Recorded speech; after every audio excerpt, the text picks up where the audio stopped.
Hello everyone, this is Ian, author of the Lean Media book, blog, and video channel available from leanmedia.org. Today I'm going to be talking about adding a favicon in Shopify. And if it helps you, please take a moment to like the video and subscribe to my channel. And let's first of all describe what a favicon is. Favicon is an icon that goes up in the address bar of your browser you're using, and it kind of is a symbol. So for instance, for leanmedia.org, I don't know if you can see this, there's a tiny little LM. And LM stands, of course, for Lean Media. For another one of my sites, I have a tree is the favicon.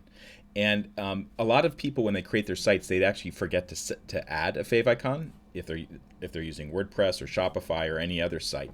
But this helps to kind of set you apart from everybody else. And as I was told by somebody that I work with, I really should add a favicon to my sites. What I'm going to show you is either how to add a favicon or how to change it. And also, I should say, I'm not even sure if I'm saying this word right, favicon or favicon, but basically I think it stands for favorite icon. So let's get started. Here's my Shopify store. You want to go to Online Store, and then when this page loads up, you're going to choose Customize the Theme. Now, I should add that some people with paid themes may not use the same steps to change the favicon, but for kind of standard free default Shopify themes, this is how you do it. Click on Customize, and then you'll have all of these options here. It's not in the header, it's in Theme Settings. Click on that, and you'll see different types of options here. You want the favicon, so just click on that, and you can see I already have one here. And actually, it looks pretty big, but it's going to be scaled down really small.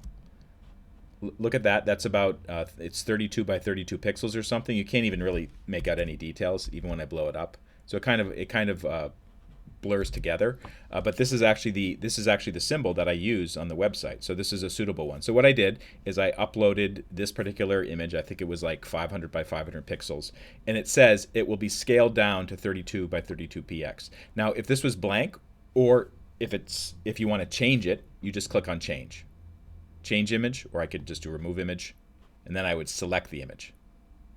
And where is it? I know it's in here somewhere. Upload. Okay, so let's see where I put it. I think I put it into the production master folder. Easy Genie logos, it should be in here. Easy Genie logo. All right, so it is in here somewhere. Let me see if I can find it. I think it's this one. Tree only. Yep. I can upload that.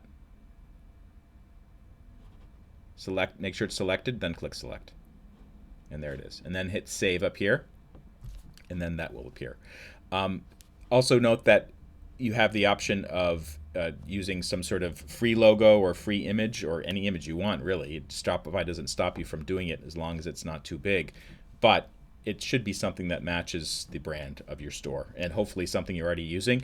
If you don't have a logo or a graphic logo, you could do something like big letters, even the first letter, like I could do E if I wanted to, but just have something there.